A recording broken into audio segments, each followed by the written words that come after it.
निज मन मुकुर सुधार,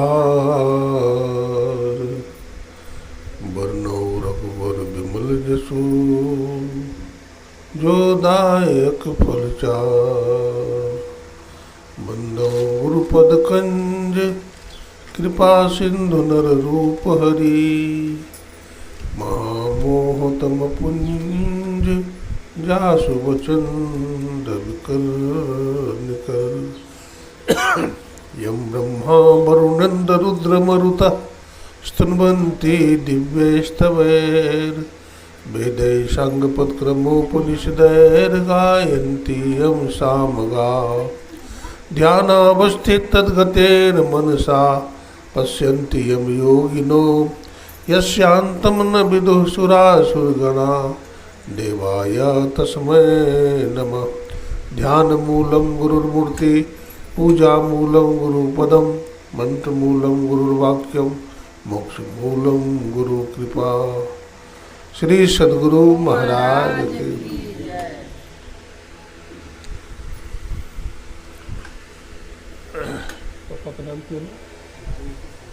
व्यक्ति रूप में अनंत श्री विभूषित अखंड कोटिघन नायक कणकण में विराजमान परमाराध्य गुरुदेव के त्रैलोक पावन पाद पद्मों में कोटि कोटि नमन।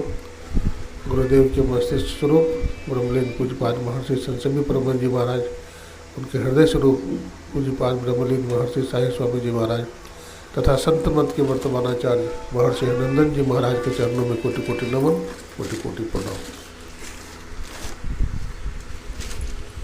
आज हम सत्संग करने के लिए आदरणीय वाल्मीकि सिंह जी मुन्नी बहन के घर में आए हैं। गुरु महाराज की बड़ी कृपा है, आज नवरात्र का शुभारंभ है। आज कलश स्थापन। आज हमारे देश भारतवर्ष में माँ दुर्गा की पूजा बड़ी धूमधाम से करते हैं। इसमें आज कलश स्थापन होगा, अब विधिवत फिर पूजन का कार्य भी शुरू हो जाएगा। 9 दिनों तक पूजा होती है, इसलिए इसको नवरात्र कहते हैं। आप कथा जानते हैं?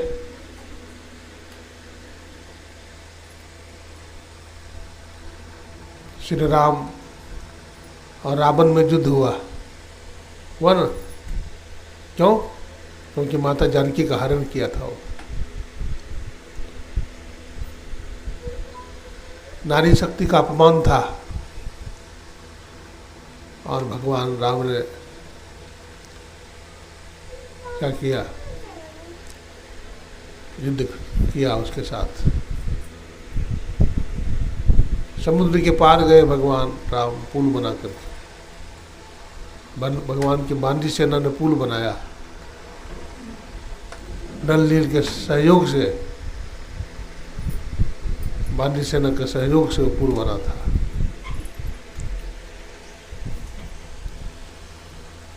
बड़ा शक्तिशाली था रावण, बड़ा मायावी था, हजारों रूप बना लेता था, मारा नहीं जा रहा था। अब भगवान पर बाणों की वर्षा कर रहा था। बांदी सेनाएं तितर बितर हो रही थी, मर रहे थे। बतलाते हैं कि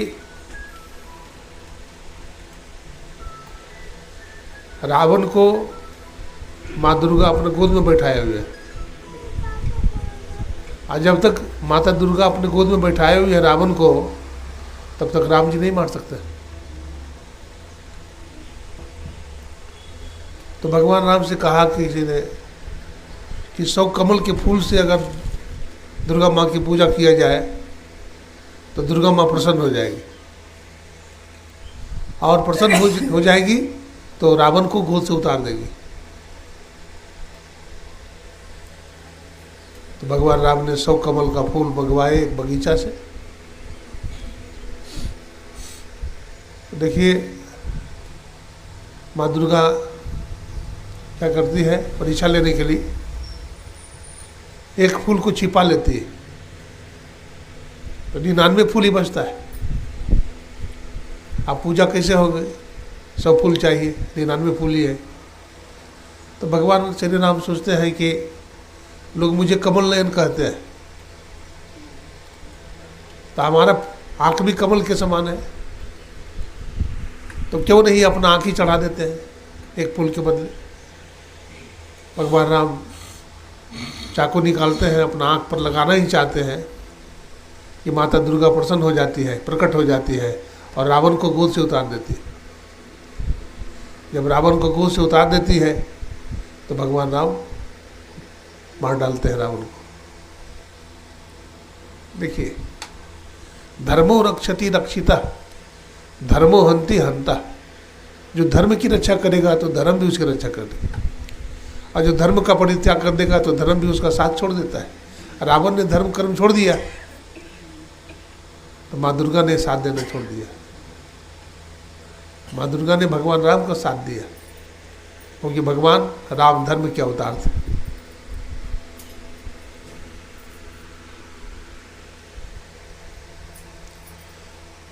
ये नवरात्र में हम लोग क्या करते हैं? पूजन करते हैं माँ देवी की, माँ दुर्गा की पूजा करते हैं, विधिवत करते हैं। इसमें कुछ लोग फलहार लेते हैं, कुछ लोग ध्यान करते हैं, कुछ लोग अन्य अन्य उपासना भी करते हैं। तो इसमें सिद्धि को प्राप्त करते हैं लोग 9 दिनों में, नवरात्र में 9 दिनों में सिद्धि शक्ति को प्राप्त करते हैं। क्योंकि माता दुर्गा विजयदशमी को प्रकट होती है। 9 दिन की पूजा उपासना के बाद विजयादशमी, हाँ, उस दिन माता दुर्गा प्रकट हुई और महिषासुर का वध किया। आप जानते हैं महिषासुर बहुत शक्तिशाली राक्षस था, बड़ा अत्याचारी था। महिषासुर ने स्वर्गलोक से इंद्र आदि देवताओं को खदेड़ दिया था। इंद्र, बृहस्पति, जितने भी देवता थे सबको खदेड़ दिया। सब डर के मारे भाग गए थे और स्वर्ग पर अपना अधिकार कर लिया था। सभी देवी देवता भाग करके माँ दुर्गा के पास आए। माँ दुर्गा ने कहा ठीक है, हम इसका वध करेंगे। वही विजयादशमी के दिन माँ दुर्गा ने महिषासुर का वध किया।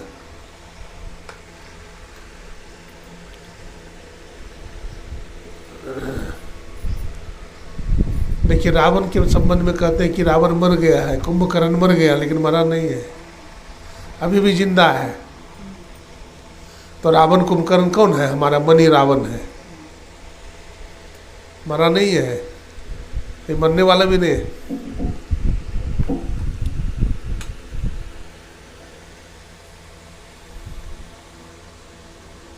इसको मारना पड़ता है। इसको मारने का तरीका संत बताते हैं। पलटू साहब कहते मन नहीं पकड़ा जाए बहादुर जवान है, और करत रहत खरखंद बड़ा शैतान है। कहते कहते अंत में पलटू साहब कहते हैं हारे पलटू उड़ता को 1000 पंख बिनु पलक में। एक पलक में कहाँ से कहाँ चला जाता है, एक पल में कहाँ से कहाँ मन भाग जाता है। अमेरिका भाग गया। इतना तेज चलने वाला कोई विमान है? रॉकेट नहीं इतना तेज चल सके। मन के समान गतिशील कोई रॉकेट और विमान नहीं है अंतरिक्ष में चलने वाला। तो मन पर हम कैसे काबू करेंगे? क्योंकि जब तक मन पर काबू नहीं करेंगे तब तक हम डमाडोल रहेंगे।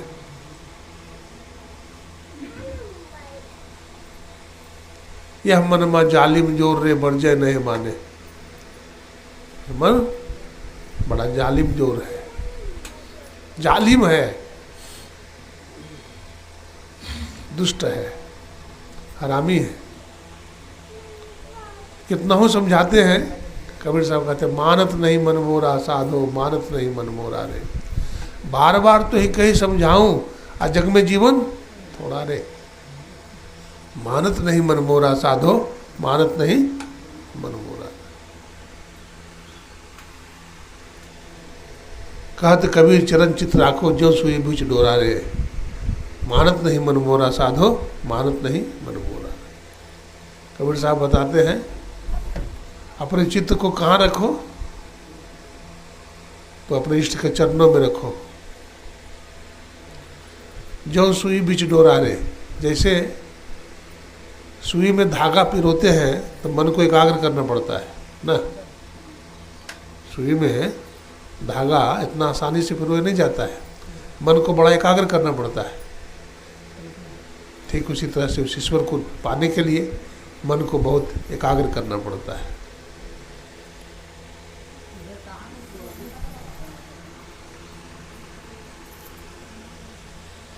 मान मान यह नर्तन तेरा, हीरा रतन अनमोल है। अब विश्व के पीछे पड़ पगले कर रहा माटी मोल है। विश्व के पीछे पड़ करके इसको माटी को हम पलित कर रहे हैं, इसको गंदा कर रहे हैं।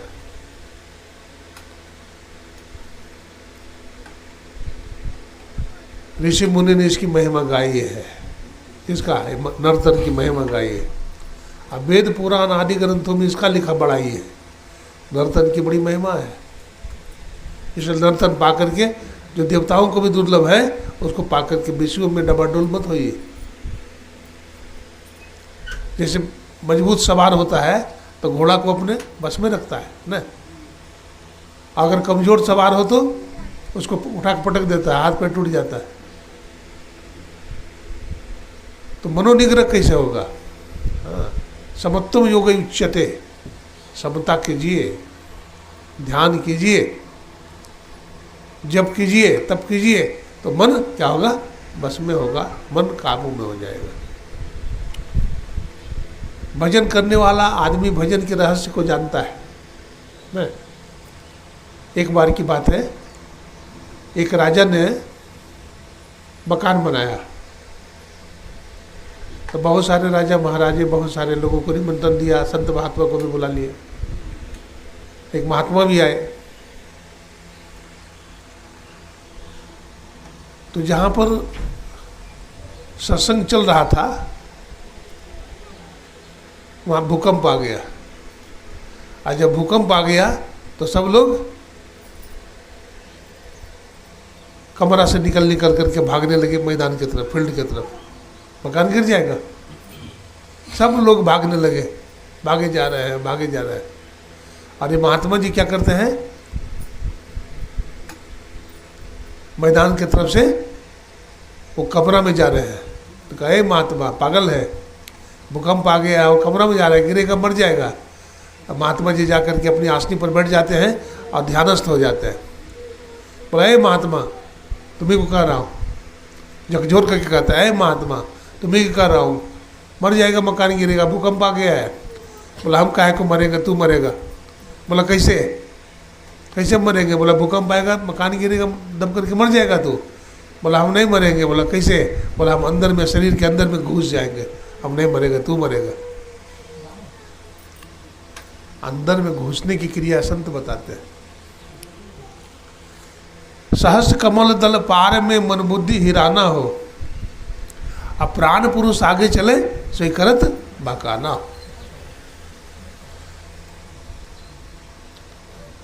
कबीर साहब कहते हैं सहस कमल के दल के पार में मन बुद्धि हेरा जाता है, खो जाता है। अब प्राण पुरुष आगे चलता है, जीवात्मा। और एक जगह फिर कबीर साहब कहते हैं मंचित बुद्धि अहंकार की है त्रिपुटी लगी दौड़, और कह दरिया इनके परे निरंकार की ठौर। तो मंचित बुद्धि और अहंकार की दौड़ कहाँ तक है? तो कहते हैं त्रिकुटी मंडल तक है। ये छठ पूजा में सूर्य का दर्शन होता है ना। भक्त लोग अर्घ देने जाते हैं ना छठी मैया को। और इसके पहले पहला अर्घ में शाम में जाते हैं। शाम में क्यों जाते हैं? चंद्र भगवान को का दर्शन करते हैं, चंदा भगवान की पूजा करते हैं, चंदा मैया की करते हैं ना, चंदा मामा की पूजा। बड़ा रहस्य है, लेकिन रहस्य को हम समझते नहीं है। हम भेड़ चाल चलते हैं। हम क्या करते हैं? भेड़ चाल चलते हैं। सहस कमल दल पार में सहस्त्रार में चंद्रमा का दर्शन होता है। साधक लोग जो ध्यान करता है अपने अंदर में आते हैं। और फिर पारण के दिन सुबह में जाते हैं, जब सूर्य भगवान निकल जाते हैं तो पूजा होते हैं, पूजा करते हैं सूर्य भगवान की, तो सूर्य का दर्शन होता है त्रिकुटी महल में। और त्रिकुटी महल में विद्या सारा, त्रिकुटी में मंडल में जो पहुंच जाएगा उसको सारे विद्या का ज्ञान हो जाएगा।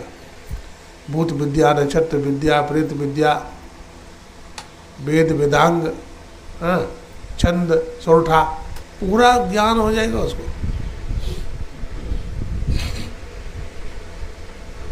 कुछ भी बाकी नहीं रहेगा। ये संतों का ज्ञान है, ये भारत का अध्यात्म विद्या है। ये भारत का जो अध्यात्म विद्या है ये बड़ा गुह्य है।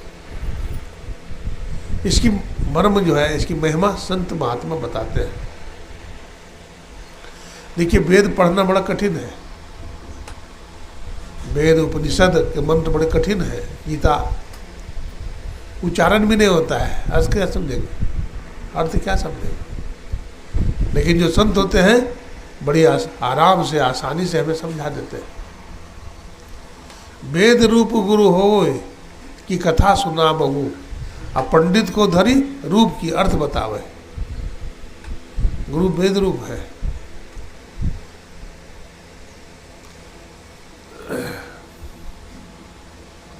संत की महिमा वेद न जाने, अब वेद की महिमा संत बखाने।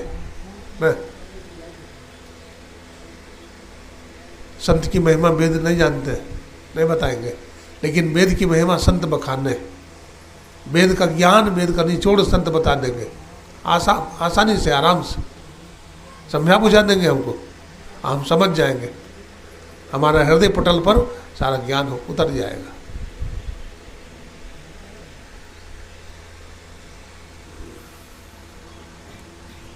संत कबीर साहब का कैसा ज्ञान था। कबीर साहब के ज़माने की बात है।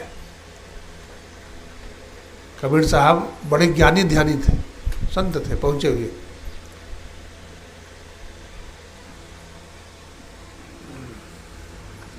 एक विद्यार्थी था,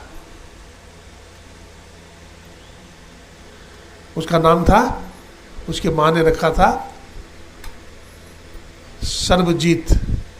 क्या नाम रखा था? सर्वजीत, जो सबको जीत लिया है। लेकिन बाप तो सर्वजीत कहता था, लेकिन माँ कभी सर्वजीत नहीं कहती थी। माँ उसको अन्य नाम से पुकारती थी। तो कहता, माँ हमारा नाम सर्वजीत है, सर्वजीत नाम लेकर के नहीं पुकारती है, तो क्या बात है? बोला, बेटा तू सर्वजीत नहीं है, जिस दिन तू सर्वजीत बन जाएगा उस दिन तुम्हारा नाम हम लेंगे, पुकारेंगे। अगर कबीर साहब को तू जीत गया, शास्त्रार्थ में हरा दिया, तो हम तुमको सर्वजीत मान लेंगे। तुम जाओ उनसे शास्त्रार्थ करो। बोला ठीक है, हम जीत लेंगे उनको, कबीर साहब को हरा देंगे हम। शास्त्रार्थ करने के लिए गया कबीर साहब के पास और कहा कि बाबा हम आपके साथ शास्त्रार्थ करने आए हैं। तो कबीर साहब कहते हैं, पढ़े लिखे नहीं हैं, क्या हम शास्त्रार्थ करेंगे? बोला नहीं बाबा, आप बड़े ज्ञानी हैं, हमारी माँ ने कहा है आप हमसे शास्त्रार्थ कीजिए। बोला मैं कुछ जानता ही नहीं हूँ, पढ़ा लिखा नहीं हूँ, तो शास्त्रार्थ करूँगा क्या? बोला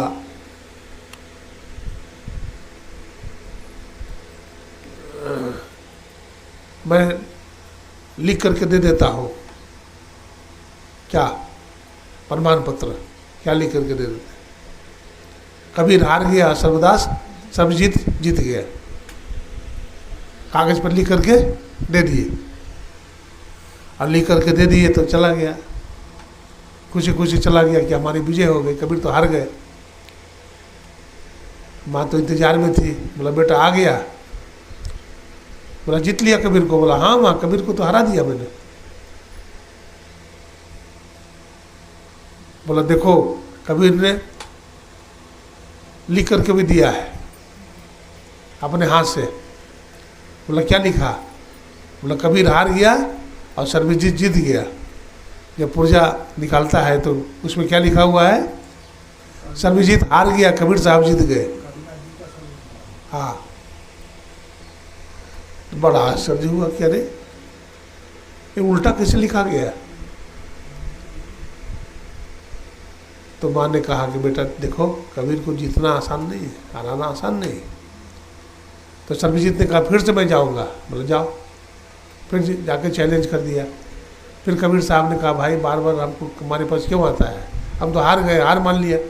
हार मान करके लिख भी दिया। बोला नहीं, पुर्जा में उल्टा लिखा गया, आप गलती लिख दिए, फिर लिखिए।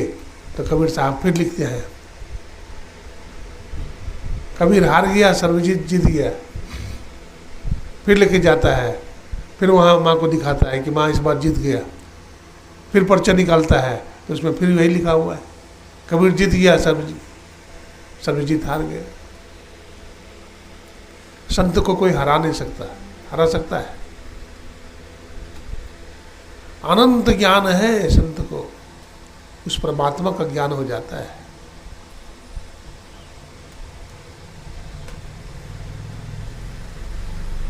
प्रहलाद को कैसा ज्ञान था? कैसा ज्ञान था? ध्रुव जी महाराज, भक्तिमती मीराबाई को कैसा ज्ञान था?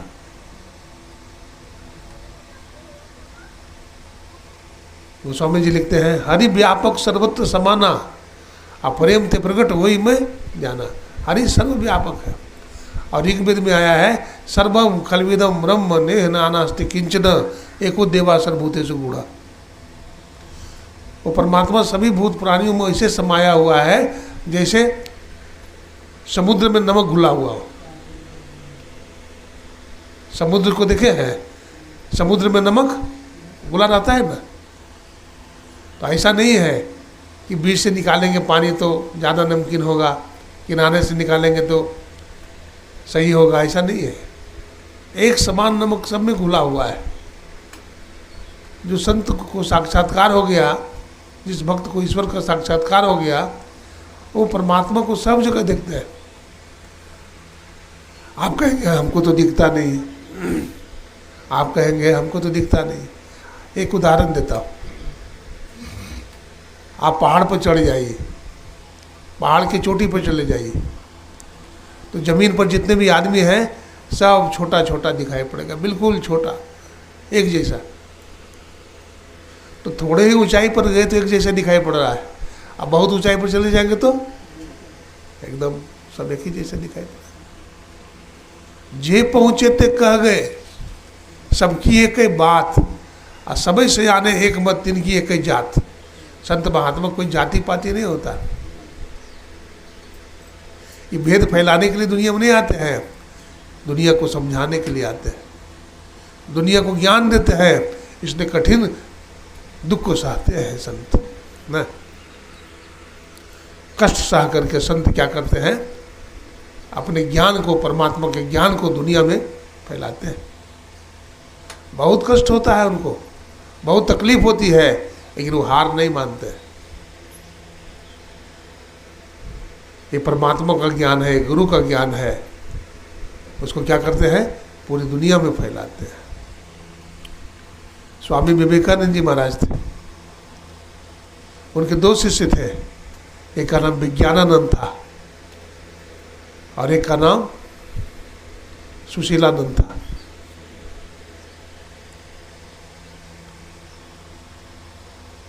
तो उन दिनों कोलकाता में प्लेग बीमारी फैल गया था। प्लेग, चलते चलते आदमी गिर जाता था, मर जाता था सड़क पर। कितने लोग मरे इसका कोई हिसाब नहीं।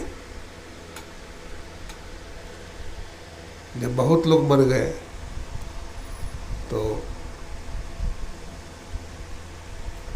स्वामी विवेकानंद ने सोचा अब रामकृष्ण मठ को बेच देंगे। हाँ, बेचने की तैयारी करने लगे। तो लोगों ने कहा कि महाराज आप गुरु के धरोहर को बेचेंगे? विवेकानंद जी ने कहा, हाँ, प्रजा की भलाई के लिए मठ है, मंदिर, मठ मंदिर प्रजा की भलाई के लिए होता है। सब प्रजा ही मर जाएगा तो मठ रखकर क्या करेगा, इसलिए बेच देंगे इसको।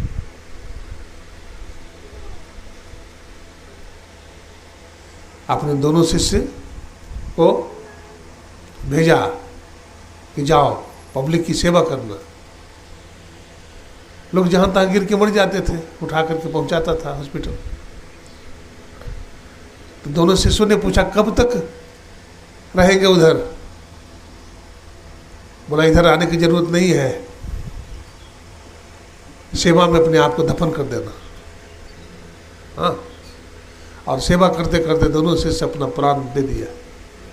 ये सेवा है। गुरु सेवा सबको न सेवा, अब मैं ही कर गुरु सेव जी, भजो भजो गुरुदेव हो भाई, गुरु गुरु गुरुदेव। अब भक्ति नाव में ले चढ़ाई, अब पार करे भवखेव जी, भजो भजो गुरुदेव हो भाई, गुरु गुरु गुरुदेव जी। गुरु को ऐसे जैसे तैसे मत समझिए, भक्ति की नाव में चढ़ा लेंगे आपको और आपको भवसागर पार कर देंगे। इसलिए दृढ़ता के साथ, मजबूती के साथ सत्संग कीजिए। इनको 3 दिन का फुर्सत था, छुट्टी। कल के बाबा हम सत्संग करेंगे 3 दिन, बहुत अच्छी बात है। और दुनिया में बौक करके क्या मिलेगा हमें? 3 दिन सत्संग करके देखिए क्या होता है। आपका मन क्या बोलता है? ललक बढ़ जाएगी परमात्मा के प्रति, है ना। परमात्मा का खजाना हमारे वेद शास्त्र में भरा हुआ है। अब परमात्मा का खजाना हमारे अंदर भी भरा हुआ है, सबके अंदर भरा हुआ है। देहस्था सर्व विद्याश्च, देहस्था सर्व देवता, देहस्था सर्व तीर्थानि, अगुरु वाक्य न लभ्यते। इस शरीर में ही सारे तीर्थ है, सारे देवी देवता है। लेकिन सदगुरु जो ज्ञान देते हैं, मंत्र देते हैं, अगर उसको बढ़िया से जपेंगे, बढ़िया से ध्यान करेंगे, बढ़िया से साधन करेंगे तो परमात्मा आपको मिल जाएंगे। परमात्मा आपको मिल जाएंगे। हम लोगों में दृढ़ता नहीं है, हम लोगों में मजबूती नहीं, हम लोग बुजदिल है, बुजदिल, कायर, है ना। और हमारे गुरुदेव क्या कहते हैं? आओ वीरो मर्द बनो, अब जेल तुम्हें तजना होगा, अब मन निग्रह के समर क्षेत्र में सन्मुख फिर डटना होगा। आगे कहते हैं, वक्त नहीं है ए वीरो, अब गाफिल होकर सोने का, अब बिंदु राह से निकल बहादुर, तब मंडल टपना होगा। परमात्मा के पास कैसे पहुंचेंगे? कहते बिंदु राह से निकल बहादुर। अब बिंदु बोलेंगे तो समझ भी नहीं आएगा। बहुत सारे सत्संगी नहीं है तो उनको क्या बिंदु समझ में आएगा? संतों के शरण में आइए। जो सत्संगी है वो तो समझ जाएंगे, लेकिन जो सत्संगी नहीं है वो नहीं समझेंगे बिंदु क्या है। बिंदु ही रास्ता है अंधकार मंडल से टपने का, निकलने का। तम का घेरा है, प्रकाश का घेरा है, शब्द का घेरा है। 3 पर्दा लगा हुआ है। पहले अंधकार के घेरा को पार करेंगे, फिर प्रकाश के घेरा को पार करेंगे, फिर शब्द के घेरा को भी पार कर जाएंगे, फिर निशब्द मंडल में चले जाएंगे। और निशब्दम परम पदम। देखिए 5 केंद्र है। स्थूल, सूक्ष्म, कारण, महाकारण, कैवल्य, ये 5 शरीर है। ये 5 शरीर को टपना होगा, पार करना होगा। गुरु महाराज ने कहा, पार गमन ही सार भगति है, लोहिया ये में धार, यही मानुष देह समैया में कर परमेश्वर में प्यार। तो पार गमन कहते हैं, पार हो जाइए शरीर से। संत महात्मा पार कर जाते हैं सब शरीरों को, तो अंतर्यामी हो जाते हैं, वो परमात्मा की तरफ ज्ञान उनको हो जाता है। कबीर साहब, गुरु नानक साहब को परमात्मा की तरह ज्ञान हो गया। गुरु नानक साहब प्रचार करते थे ज्ञान का, सत्संग का प्रचार करते थे। तो चले गए मुसलमान के नगरी में, चले गए इलाके में चले गए। तो वहाँ का बादशाह जो था वो गुरु नानक साहब से कहा कि आप भी नमाज पढ़िए। तो ले गया मस्जिद में। तो गुरु नानक साहब बैठ गए, महात्मा है, बोले वाले बैठ गए। तो सब लोग नमाज पढ़ने लगे, सिजदा देने लगे मस्जिद में। और वो गुरु नानक साहब बैठे हुए हैं, वो नमाज नहीं पढ़ रहे हैं। तो बादशाह कहता है कि आप नमाज नहीं पढ़ते हैं? हम लोग नमाज पढ़ रहे हैं, आप नहीं पढ़ते हैं। तो गुरु नानक साहब कहते हैं आप भी नमाज कहाँ पढ़ते हैं? आपका काजी भी नमाज नहीं पढ़ता है। बोला आप तो कब काबुल में घोड़ा खरीद रहे थे, हाँ, आप नमाज कहाँ पढ़ते हैं? बादशाह नमाज कहाँ पढ़ता था? वो काबुल में घोड़ा खरीद रहा था। और उसका जो राजा का मंत्री था वो अपना गेहूं कटवा रहा था। पूछिए? बोला हाँ महाराज सही बात है, नमाज पढ़ने के समय में हम अपना गेहूं कटवा रहा था। तो मन तो रमे संसार में अतन साधुन के संग, आ तुलसी आए भी उगते नहीं लागा हरे रंग। मन संसार में चक्कर काटता है, और तन को लेकर के सत्संग में आते हैं, भजन करने के लिए बैठते हैं तन को लेकर के। अब मन है रहे, तन में मन आवे तब न। मन तो विचरण कर रहा है माया में, तन में मन आवे तब न। मन तू बसो तीसरो नैना, हाँ, तो हम से चल दीजो रे। तीसरा नैना में मन का बास हो, ये तीसरा नैना का है। हमारे गुरुमान कहते हैं गंग जमुन सरस्वती संगम पर संध्या करुणित भाई। गंगा जमुना और सरस्वती के संगम पर जरा संध्या कीजिए, आप वहाँ जरा पहुँचिए। तो गंगा क्या है? तो परिषदकार कहते हैं इड़ा भगवती गंगा अपिंगला जमुना नदी इड़ा पिंगलेर मध्य सुषुम्ना च सरस्वती। गंग जमुन जुगधार मदह सरस्वती बही फुटल मनुष्य के भाग गुरुगम नहीं ले। तो मनुष्य का भाग फूट गया है, गुरु के शरण में नहीं आता, इधर उधर भौंकते फिरता है, भटकता है।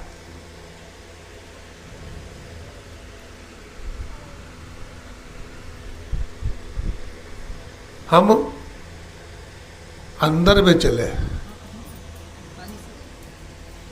हम ईश्वर की तरफ चले, है ना।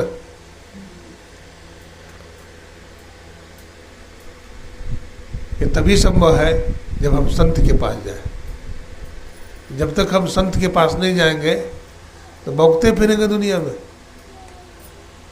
हमारा वेद में जानते कितना मंत्र है? 1,00,000 मंत्र है, और 80,000 मंत्र कर्म कांड के हैं।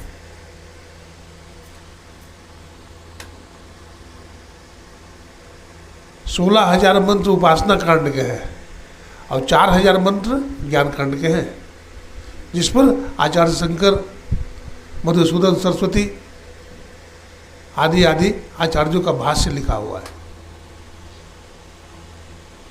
भाष्य लिखा है, शंकराचार्य जी महाराज का भाष्य है, रामानुजाचार्य जी महाराज का भाष्य है, निम्बारकाचार्य का भाष्य है, टोटकाचार्य जी महाराज का भाष्य है।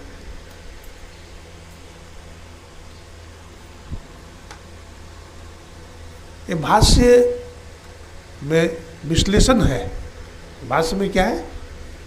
विश्लेषण है।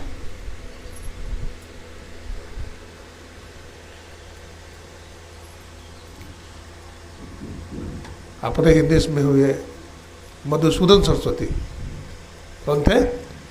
मधुसूदन सरस्वती, बहुत बड़े विद्वान। उन्होंने लिखा भामती टीका। क्या लिखा? भामती टीका। बड़े विद्वान, ब्राह्मण देवता, बड़े सदाचारी, बहुत भजनानंदी, तपस्वी। जब उनकी शादी हो रही थी, है ना, जब उनकी शादी हो रही थी तो उस समय वो किताब लिख रहे थे, टीका, भामती टीका। शादी हो गई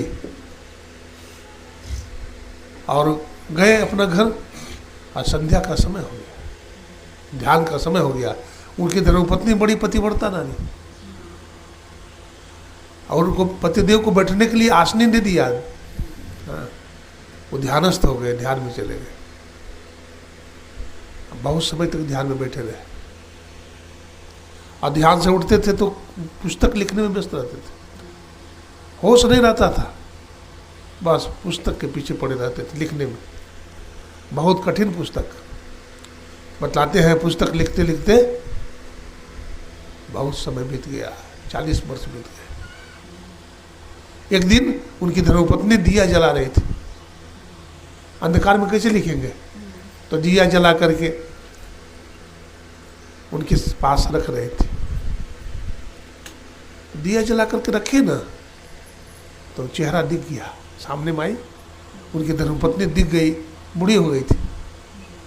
कहा, देवी माँ आप कौन हो? कहा, हमको नहीं पहचाने आप? बोला, देवी आपको नहीं पहचान सका, आप कौन है? तो कहते, हे भगवान, आपने 40 वर्ष पहले हमसे विवाह किया था, पाणी ग्रहण हुआ था, विवाह हुआ था, आप इस दासी को भूल गए। अब उनकी आंख में आंसू आ गया। क्या 40 साल पहले तो हमसे तुम्हारी शादी हुई थी? बोला, हाँ। देवी इतने दिन तक हमारी सेवा किसने किया? बोला, हमने। बोला, हमको रोटी कौन खिलाता था? तो हमने। हमको स्नान कौन कराता था? तो हमने। बच्चों का पालन कौन किया? तो हमने। तो देवी तू पतिव्रता नारी है, तुम्हारा नाम क्या है? नाम बताना। बोला, नाम जान करके क्या करेंगे स्वामी, अपना काम कीजिए, पुस्तक लिखिए, नाम बताकर क्या करेंगे, अपना काम कीजिए। कैसी नारी थी? कहते हैं, नहीं देवी तुम नाम बताओ। जिस पुस्तक को लिखने में उनका नाम था वाचस्पति मिश्र, ब्राह्मण देवता का क्या नाम था? वाचस्पति मिश्र, बड़े विद्वान। कहा, देवी जिस पुस्तक को लिखने में हमारी आंख खराब हो गई, अपना शरीर को गला दिया, इस पुस्तक में तुम्हारे नाम से होगा। तुम्हारा नाम क्या है? तो कहते भामती। बोला, इस टीका का नाम भामती पड़ेगा।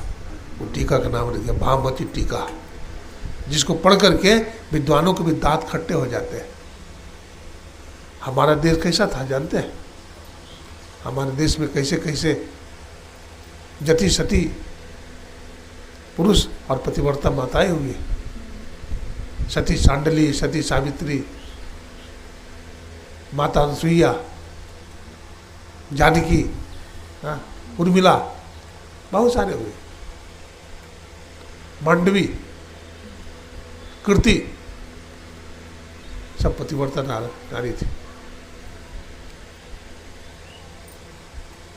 और कैसे कैसे ब्रह्मचारी भी हुए। नचिकेता, हमारे देश में ऐसे हुई है महर्षि अगस्त, जिन्होंने समुद्र को एक चूल्हे में पी गया था, जिन्होंने अपने हड्डी का दान कर दिया था। क्या नाम था? दधीची मुनि। हाँ, अपना हड्डी को दान कर दिया था। कैसे दान किया था जानते हैं? राक्षसों और देवता में युद्ध चलता था, और दधीची मुनि समाधि में बैठे हुए थे, उनका शरीर बिल्कुल जीर्ण शीर्ण हो गया था। दैत्य नहीं मर रहा था। कैसे मरेगा? देवताओं के पास गए थे लोग, तो एक मुनि ने बताया वो तभी मरेगा जब दधीची मुनि के हड्डी से वज्र बनेगा, उसी से मारा जाएगा राक्षस। तो ऋषि के पास पहुंचा, बोला, मुनिवर मैं आपसे सहयोग लेने आया हूँ। बोला क्या सहयोग करूँ बताओ। बोला सहयोग यही करें कि अपना हड्डी मुझे दान दे दे। कहा जाओ, मैंने दिया। सुनो, उपाय भी बता दिया, कम से कम 100 बोरा नमक हमारे ऊपर डाल दो, मैं ढक जाऊं पूरी तरह से। 15 दिनों के बाद हमारा मांस सब गल जाएगा, हड्डी ले लेना, वज्र बना लेना और राक्षस मारा जाएगा। देखिए कितना त्याग था। हमारे देश में हुई है राजा शिवी। राजा शिवी ने अपनी आंख दान कर दिया था। आंख कोई देगा? कितना रुपये दे दोगे, आंख देगा कोई?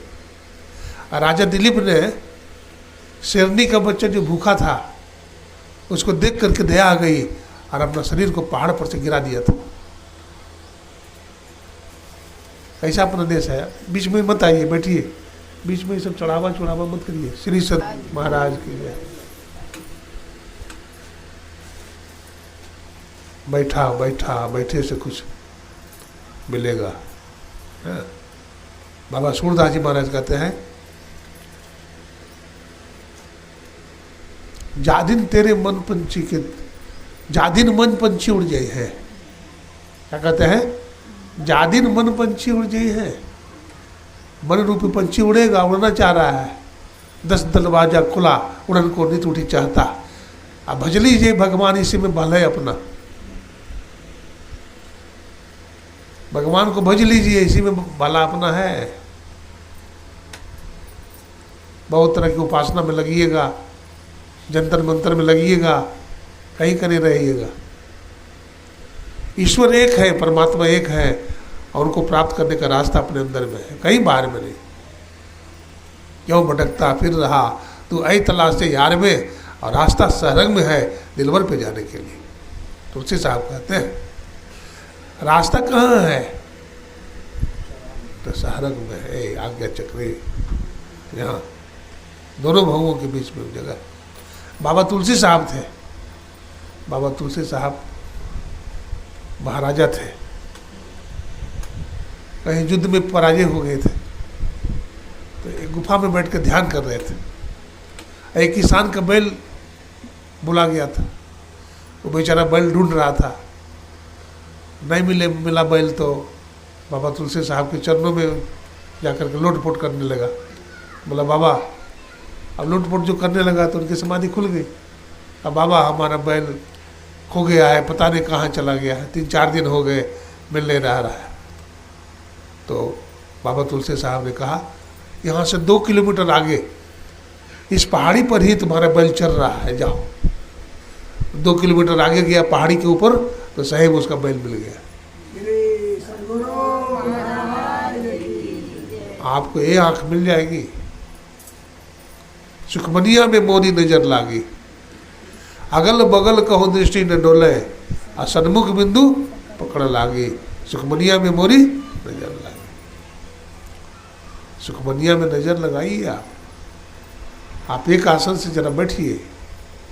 आप ब्रह्ममुहूर्त में जागरण करते हैं, ब्रह्ममुहूर्त में जागिए, साहस कीजिए जागने का। बैठिए, छिप करके बैठिए, कोई देखे नहीं, दिखा करके मत बैठिए, छिप करके बैठिए, कोई भी देखे नहीं, तो ज़्यादा फल मिलेगा। और ध्यानी मत बनिए कि हम बहुत ध्यान करते हैं, कपूर हो जाएगा, उड़ जाएगा।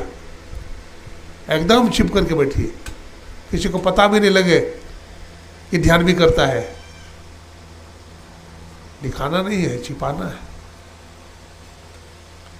गगन की ओट निशाना है, बाएं सूर्य चंद्रमा दाएं, तिनके बीच छिपाना है।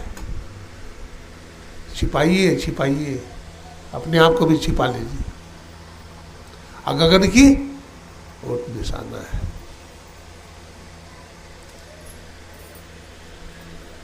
दृष्टि की चेतन धार को मिलाइए। गुरु महाराज ने कहा, 2 नयन नजर जोड़ के एक नोक बना के, अंतर में देख सुन सुन अंतर में खोजना। अंतर में देख देख और सुन सुन का। देखना क्या है? प्रकाश। और सुनना क्या है? शब्द, है ना।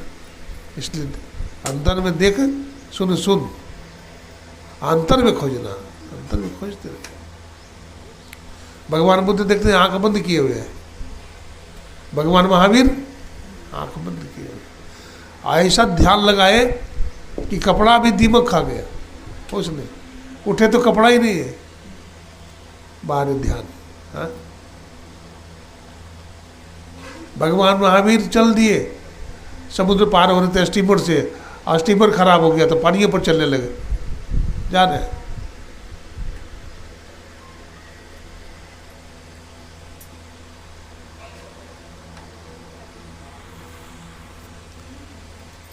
प्रकाश मंडल में जो चला गया जाएगा वो पानी पर भी चल लेगा, प्रकाश मंडल में जो चला जाएगा वो आकाश में भी चलेगा।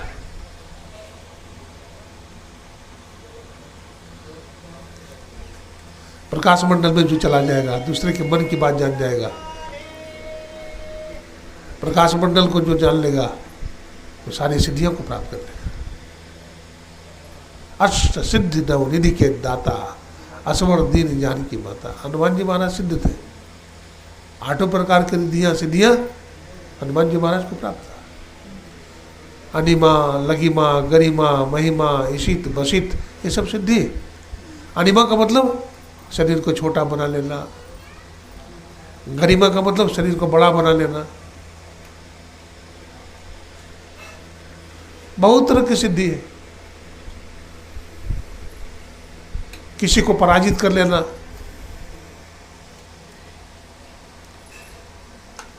किसी के मन को अपने तरफ खींच लेना, आदि आदि सब सिद्धियां। लेकिन इस सिद्धि से भी काम चलने वाला नहीं है। ऐसा नहीं समझिए कि सिद्धि हम प्राप्त कर ली तो बहुत बड़े हो गए। कबीर साहब कहते हैं, गंग जमुन जुग रेतवा, मलिया बाग लगाया हो और कच्ची कली तोड़ के मलिया पछताया। तो गंग जमुन क्या, गंगा जमुना के किनारे बाग लगाओ। लेकिन संत की वाणी समझ में नहीं आती है, बड़ा राज है। ये गंगा जमुना क्या है? यही ईड़ा और पिंगला है, यहीं पर बाग लगाया जाता है, यहीं पर साधक युक्ति करता है, ध्यान लगाता है।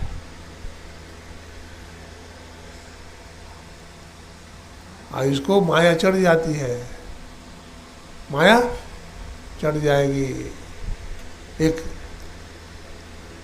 सर्दी का दिन था, अगहन का महीना, सर्दी का टाइम होता है, और किसान खेत में बोझा ढोना है, तो रस्सी नहीं है, तो रस्सी बांटने लगा। वो रस्सी बांटने लगा, और रस्सी बांटते बांटते 3-4 घंटा हो गया। अब सोचा किसान बहुत हो गया, अब बोझा ढोएंगे, तो पीछे मुड़ करके देखता है तो रस्सी ही नहीं है, गायब है। तो पूछा, भाई इतना देर से हम रस्सी बांट रहे थे, क्या हुआ? बोला, बकरियाँ आई थी, खा के चली गई। हाँ, कहत कबीर जुगति करूँ और जोगी त्रिकुटी में, और जोगिया धर हो दिया नमा त्रिकुटी में। देखिए, ब्रह्मचर्य का पालन करना कोई बच्चा का खेल नहीं है। ऐरू गैरू नथु खैरू से नहीं होगा, ये बहुत गुरु की कृपा की जरूरत है, उचित साधना की जरूरत है ना। संयम से रहिए, ब्रह्मचर्य का पालन कीजिए, बुरी निगाह से किसी को मत देखिए, है ना, अच्छी निगाह से सबको देखिए। उम्र में बड़ी है तो माँ के समान है, बराबर उम्र की है तो बहन के समान है, उम्र में छोटा है तो बेटा के समान है।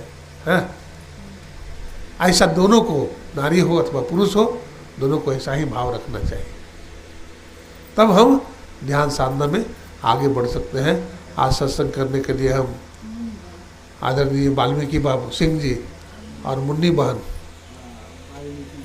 हाँ, इनके घर में आए हैं, और अच्छे सत्संगी हैं, आश्रम भी जाते हैं। बड़ी श्रद्धा है संत महात्मा के प्रति, सत्संग के प्रति, गुरु महाराज के प्रति। हम गुरु महाराज प्रार्थना करते हैं इनके घर में इसी तरह से सत्संग हो, और बच्चे सब भी इसी रास्ते पर चले। जितने भी सत्संगी भाई माता बहनें आए हैं सत्संग में, सबके लिए गुरु महाराज से मंगल कामना करते हैं। बोलिए प्रेम से श्री सद्गुरु महाराज की जय।